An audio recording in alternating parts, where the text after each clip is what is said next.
Hey guys, Gary J here, and today I want to talk about the subject of whips. Whips. Um, this is another one of my hobbies here is whip cracking, and whip cracking is simply making various types of cracks with a whip, and there are over 100 different types of cracks you can make with a whip, and the whip represented here is a bull whip, and a lot of times with a lot of different types of cracks, you'll be using a stock whip to make those kind of cracks.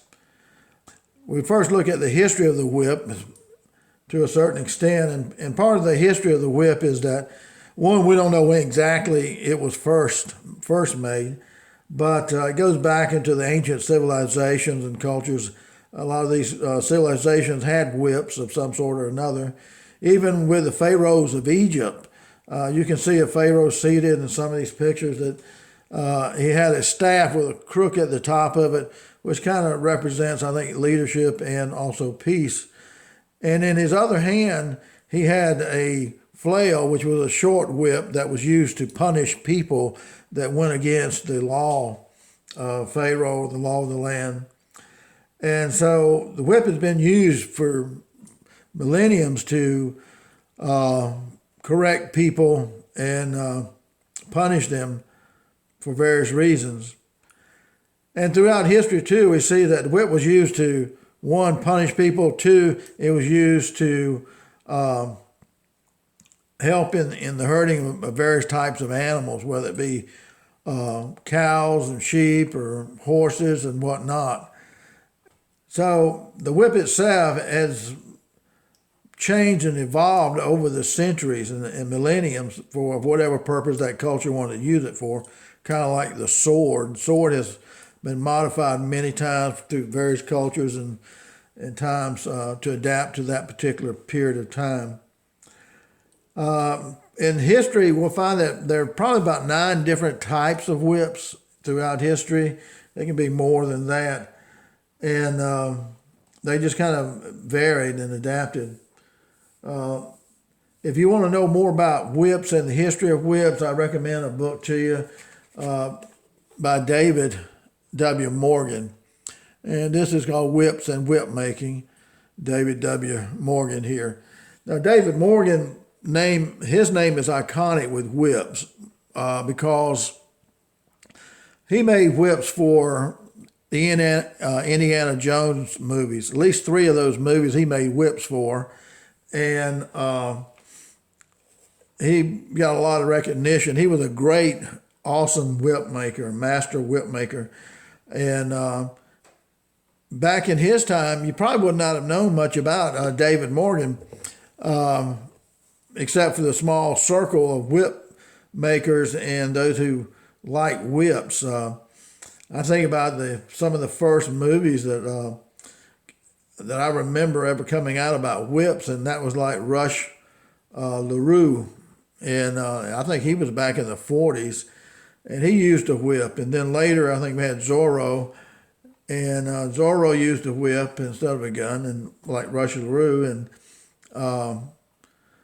But they kind of all died out. The whip world did for a lot of these people, except for cowboys and people had actually used whips and stage props and stuff like that. And Hollywood needed whips for various things in the cowboy movies and so forth. But in 1980, everything changed. The whip was resurrected in a sense like never before with the Indiana Jones movies. And this is where David Morgan made Indiana Jones bull whip, similar to what this whip looks like here, for at least 3 of those movies of Indiana Jones. And so his name became iconic because of that, to the rest of the world. Now, the whip makers knew who David Morgan was, but to the rest of the world, everybody wanted a David Morgan whip. And they wanted it to the specs of the Indiana Jones whips. And there are a couple of different types of whips that were used in the movies of Indiana Jones. And some people want the exact replica of the movie type whip. And you've got a bunch of whip makers today that make them. Mr. Morgan died in 2015, I believe.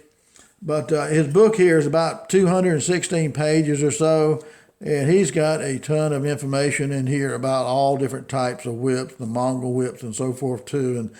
And it's just a lot of information here if you want to know a lot about whips. So I want to throw that in there. So that's a little bit about the history of it. It would take too long to go into the whole history of whips, but so that's one thing. Number two, we can look at the kind of the anatomy of the whip right here, and this is a bullwhip design. Today, mostly you're going to see a bullwhip design like this, or you're going to see a stock whip, which is kind of Australian type of whip. And this is an example of a stock whip right here. Got a long handle to it. Sometimes it's plaited, the handle's plaited like this right here, all the way up here, and very beautifully made. And so this is kind of the stock whip version right here. And this is a nylon whip. And this whip is made by Krist King. To me, Krist King is one of the best whip makers in the world.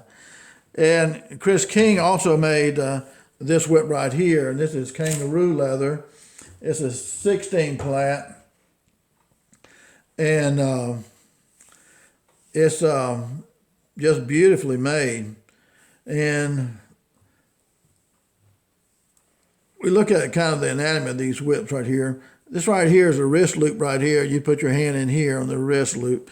And this right here is the round knob right here. Sometimes you have like a Turk knob or call a palm handle knob right here. Now, when you hold one of these whips like this on the bull whip, this ball right here goes into the center of your palm, okay? You don't grab it right here. You grab it by the ball right there. That way it can move it back and forth and pivot and so forth. And this is kind of a busy pattern right here, diamond pattern right here. And right here we have a transition knot, as it's called. And this handle here is probably about 10 inches long altogether. And this part right here in front of the transition knot, we generally just call that the thong, T-H-O-N-G, thong.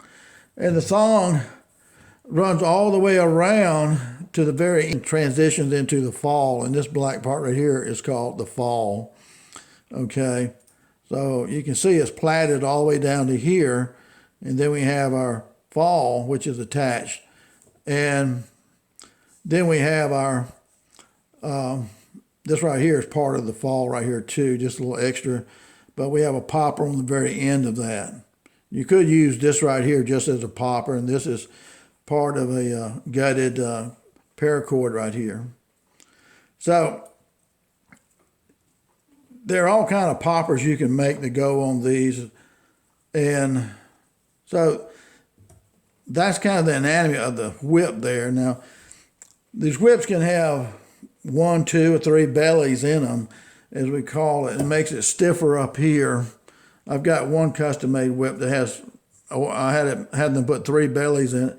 And the belly looks kind of like this right here, but it's smaller on the inside, and then you make another belly that looks like this, put that on top of it, and then a third one on top of that, and then you have your outer layer here. And it just makes it, gives a lot more body right here and strength. But there are a lot of different ways to do all of that. It all depends on what you want in a whip too. But this is made out of kangaroo leather. On the outside layer here, this is kangaroo leather.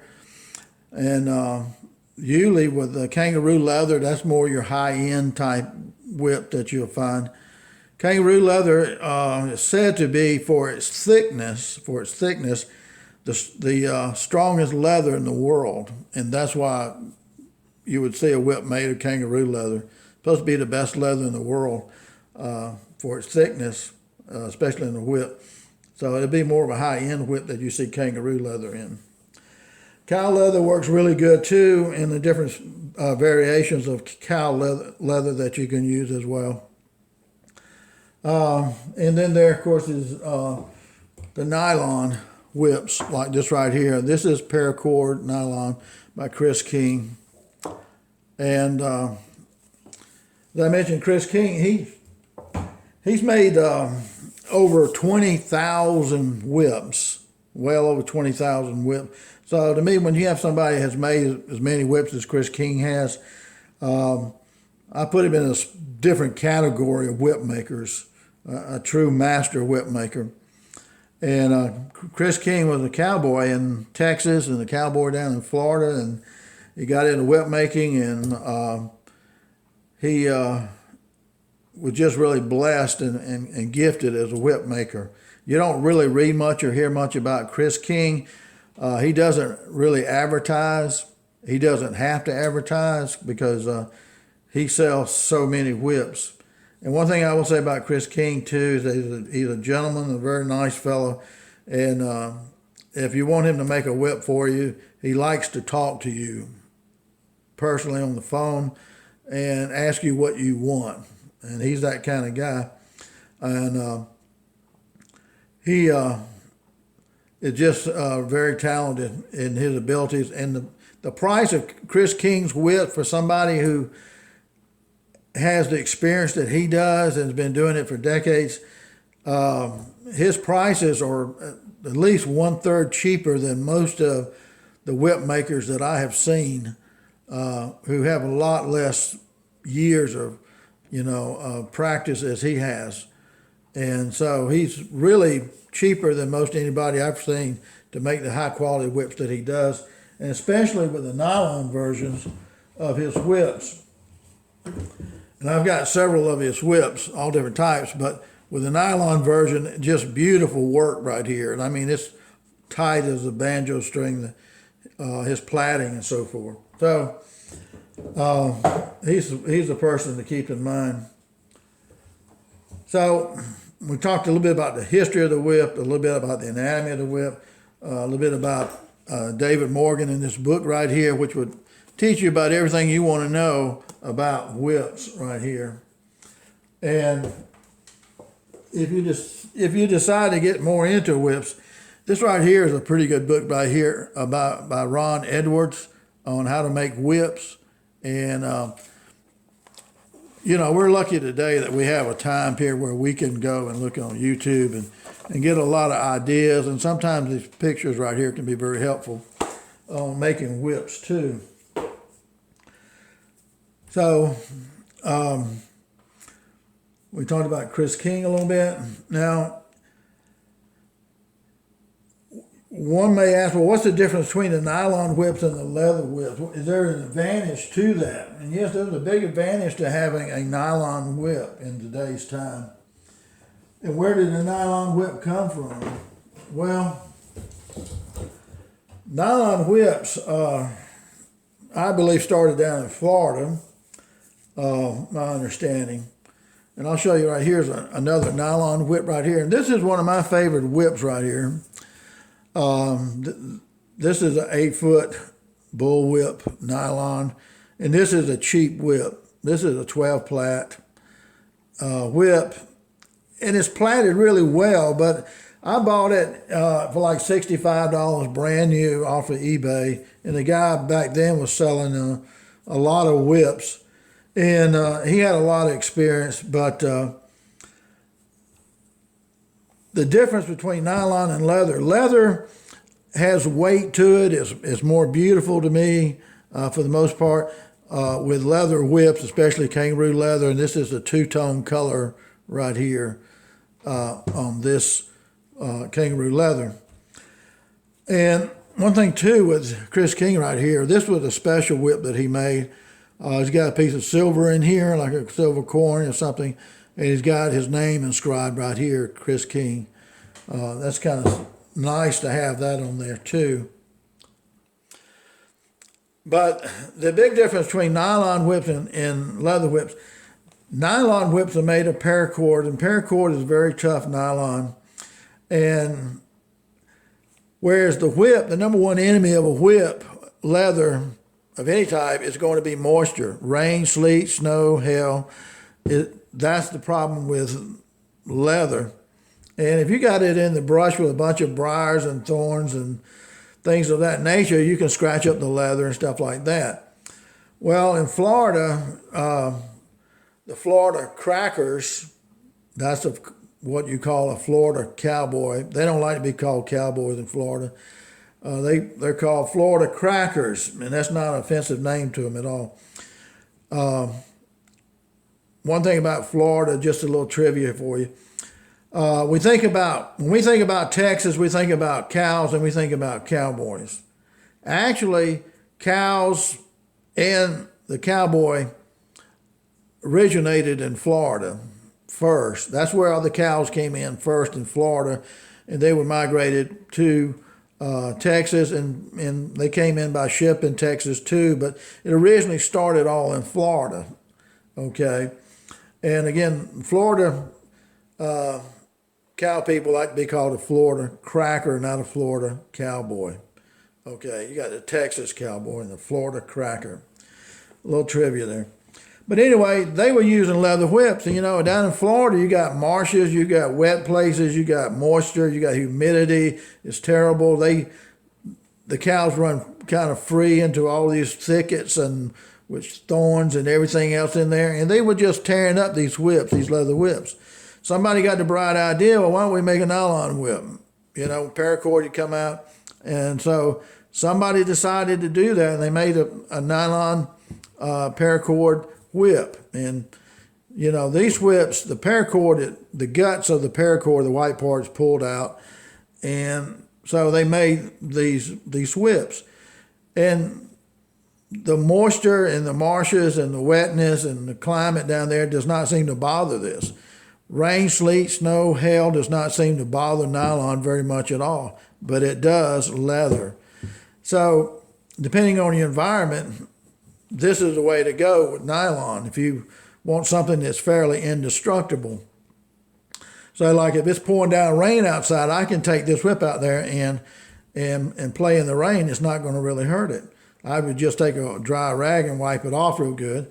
And sometimes I take a hairdryer and maybe dry it up a little bit. But so rain, sleet, snow, and hail don't really bother these whips that much. And where leather, it would be a real problem, eventually. So nylon is really nice, and it's about half the cost of leather too, cow leather. And again, kangaroo leather, you're going to pay more than you would cow leather because that's more expensive leather. So these whips work really, really well, Jillian, and it depends on how you have them made and what you pay for them. Again, I pay like $65 for this one right here, and I really had no real problem with it. I mean, I've cracked it thousands of times, and I just like the color of it, I guess. And it's held up really well, and so to me, it was well worth $65 for this whip. Now, the enemy, too, of whips, besides moisture and stuff like that, even though it doesn't really bother nylon so much, is that when you crack your whip, you don't want to crack it so that the fall of your whip, now some of these have a built-in fall. The nylon turns into a fall part of it sometimes.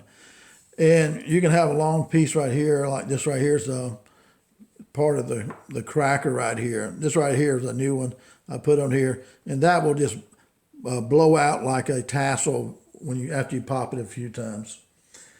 So if you pop this on concrete, on asphalt, on the gravel, on sand, eventually it'll eat up this fall right here, and it'll eat up your cracker and stuff like that too on the nylon whips. And it'll certainly do that on your leather whips. It'll eat up this part of your thong right here as it goes into the hitch notch right here. And it'll eat up your fall right here and your cracker as well. So don't crack them on concrete or asphalt or gravel or sand or stuff like that, because it will mess all of this up right here, even the thong right here and your hitch notch right here. So That's the one thing you don't do with whips. So,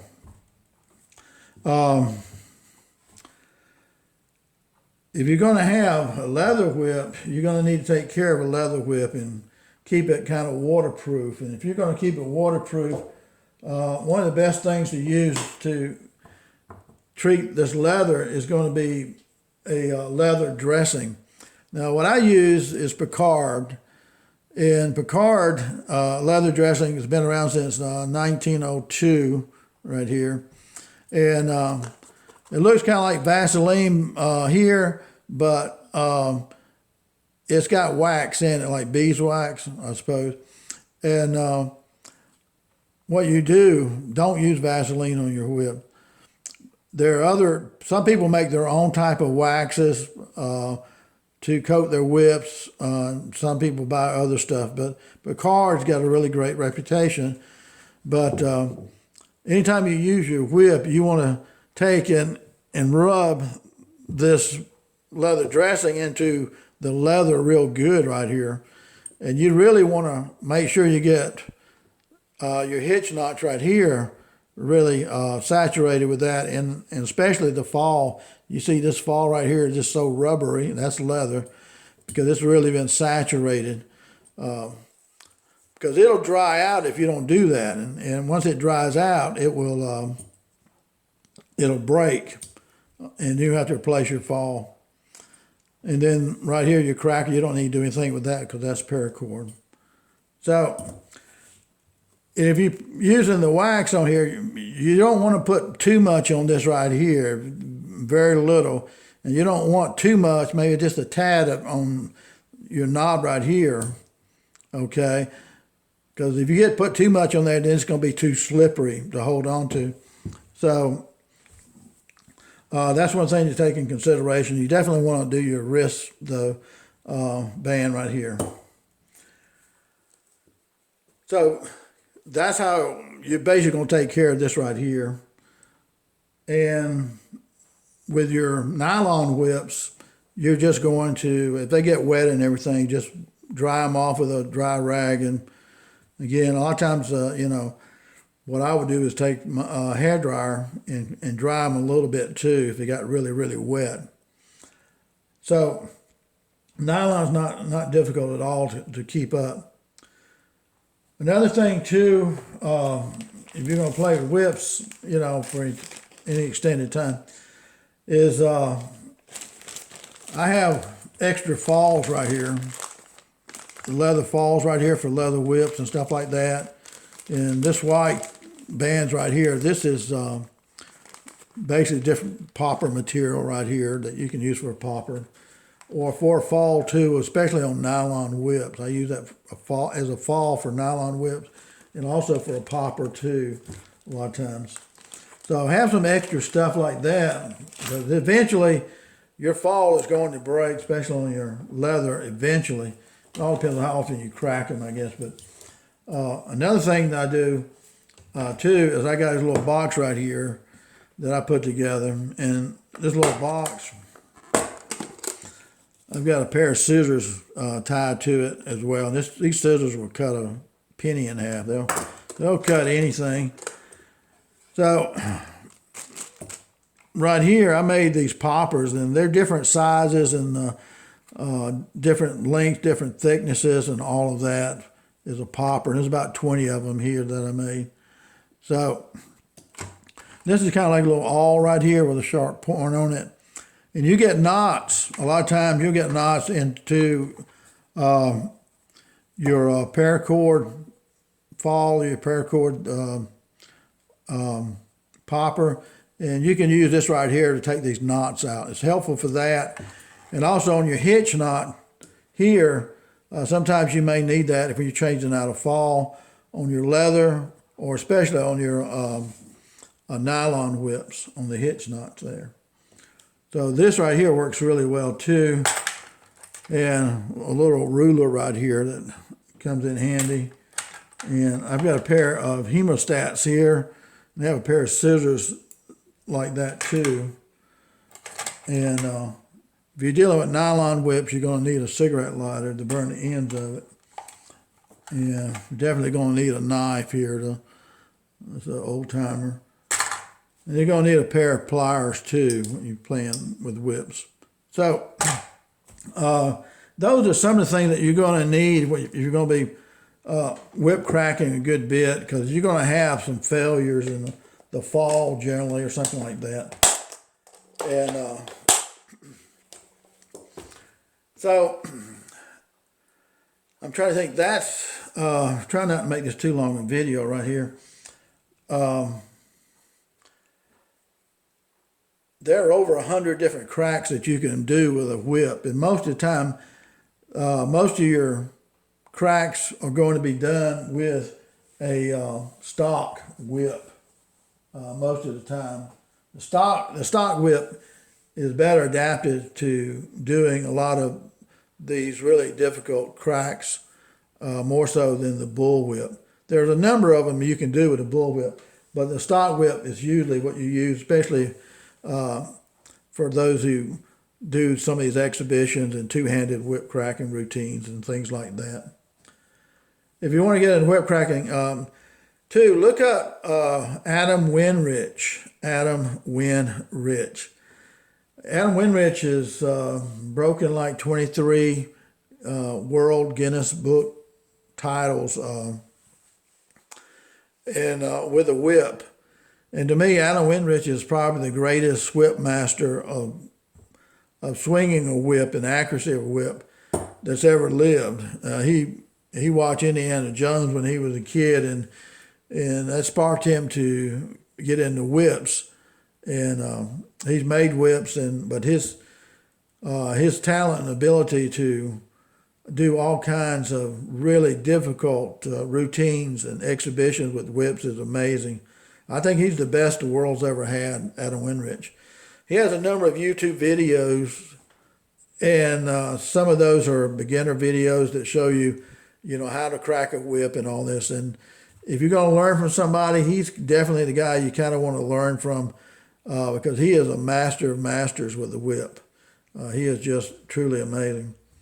But Adam Winrich, and he had some DVDs out. I bought one of his DVDs. It was mostly, it was like two parts to it, and the first part's with a single whip. And the second part of his video is longer, and it has to do with the two whip routine using stock whips. And he goes over a bunch of different routines of using two whips. And so if anybody likes to get into two whips, that's definitely the DVD that you want, because he shows you how to do that. And he's a great instructor too in his DVDs. So, and I would say that the best DVD in the world that has ever been made on two whips is Adam Winrich DVD. And it was only like $20, I think. So it's pretty cheap, and it's well worth the money. So we talked a little bit about the history of the whip and the anatomy of the whip, a little bit about the types of the whips. Like this is the bull whip, then you have the stock whip, which is Australian, I showed you. Got the long handle. The third one that we normally see around here would be the snake whip, which doesn't have any rigid part in the handle. It just kind of bends. And I don't really like snake whips that much for me, but I like the bull whip and I like the stock whips. And you can pay all kinds of prices for whips. And if you want to get into whip cracking and see if you like that, you can buy a cheap whip. And the only thing is that sometimes you learn bad habits with cheap whips. You don't want to spend $700 or $800 on a whip either and say, well, this is not for me. But you can buy a cheaper whip, a nylon whip, and then practice some of these moves that you see on, like with Adam Winrich or somebody that's really reputable, and just copy what they're doing exactly inch by inch of what you see in the video. Learn to master the whip first. Don't go out there and swing a whip with no idea what you're doing. You can put out your eye, injure your eye really bad, or your face or anything else with a whip. The whip is no toy. So you start off real slow learning the techniques, kind of like martial arts. Start off real slow, learning the techniques, and then as you get better, you get faster and faster. Okay, so that would be my advice on if you're trying to learn how to do the whip. I made a video on a whipping post on how to make a whipping post to help you with accuracy and stuff like that. But as you learn to get better and better with the whip, I always tell myself when I'm learning something and I'm making a mistake and I'm not doing it right. Now these whips will let you know when you're not doing it right, because they will sting you really good sometimes. So they'll let you know when you're not doing it right. But I always tell myself, when I'm making a mistake and I'm not getting it right, I say to myself, this is good that I'm not getting it right. That's what I say. Because I'm going to get it right, and I'm going to feel really good when I do get it right. And so that's the way I look at things like that. It's okay.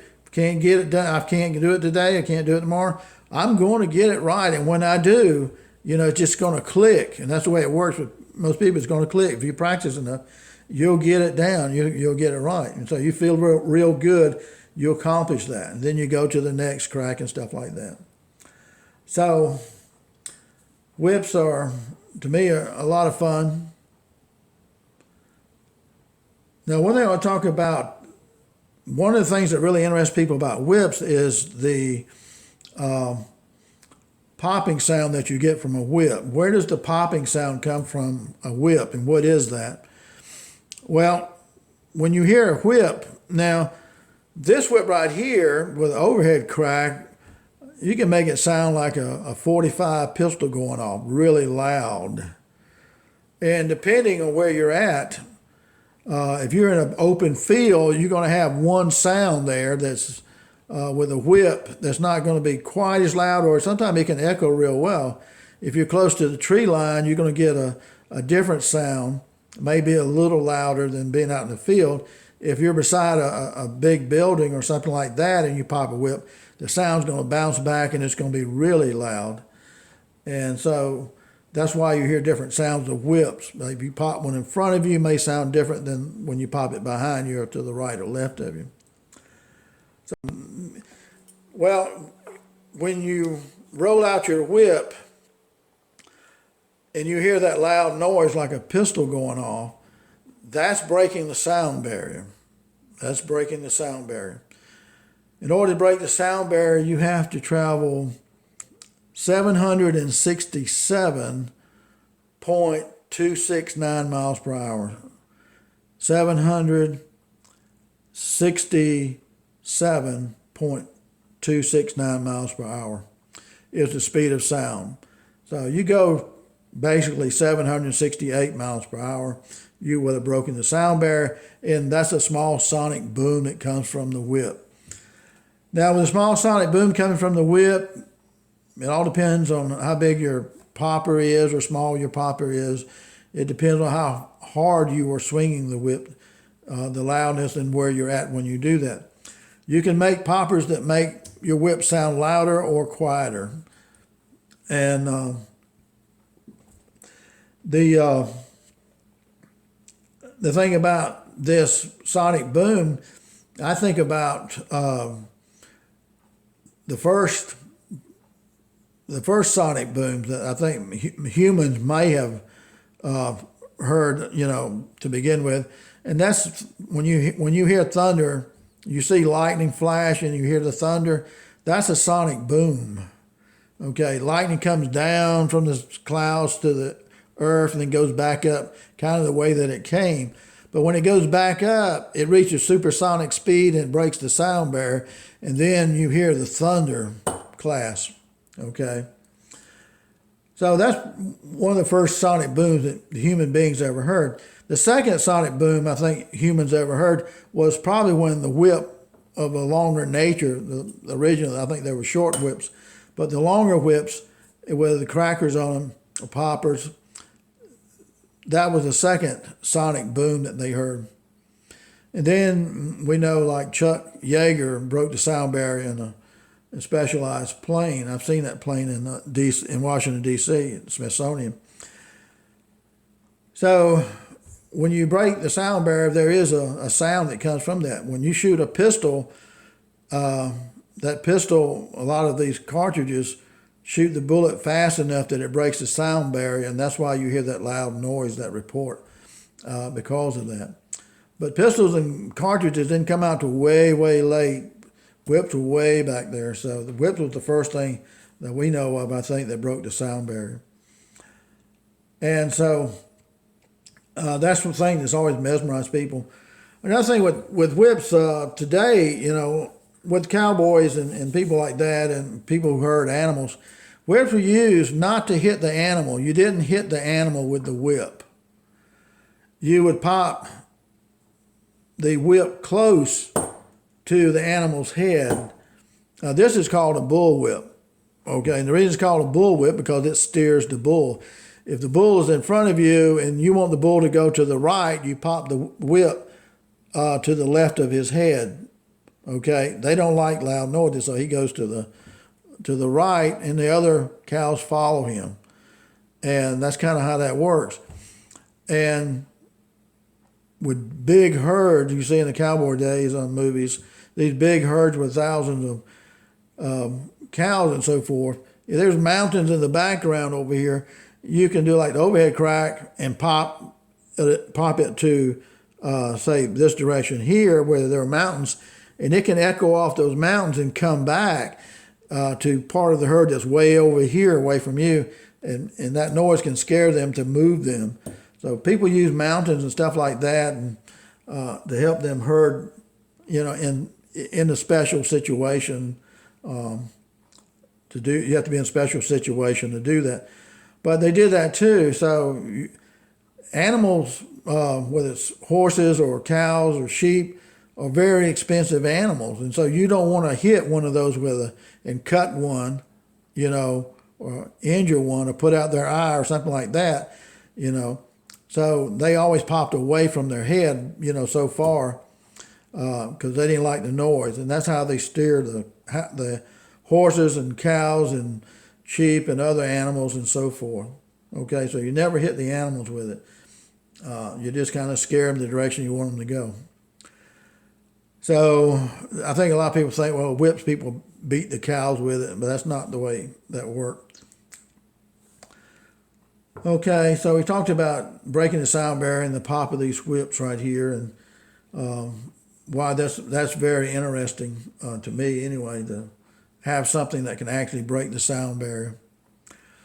Now there are some theories out there. One theory says that, you know, this is what breaks the sound barrier, the popper, which makes sense to me. I kind of believe that that's the case.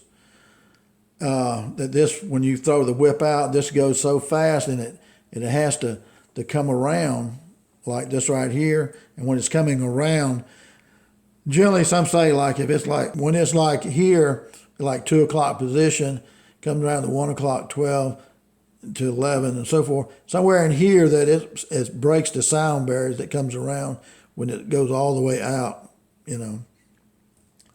That's the sound that you hear. And then there are some people say, well, it's the fall that's breaking the sound barrier. So I don't know how they come up with that about the fall, because they know that this is going a lot faster than the fall. So anyway, that's subjective, I guess, so you look at that however you want to. But anyway, I just want to give you a little insight view of the whip right here that may encourage you to learn how to use a whip. And it's good exercise, especially for your shoulders and your arms. You don't buy a 10-foot whip if you've never used a whip. Get something about 6 foot. Some people like 4 foot to 6 foot whips, and learn to use them. And again, there are over 100 different cracks, so you're not going to run out of different type of cracks to use with a whip. And the stock whip is really a nice whip to have. I think if you're going to get in the cracks, most people are going to have a stock whip instead of a bull whip. It's easier to do your cracks with a stock whip with the long handle, Australian stock whip, than it is with a bull whip for the most part.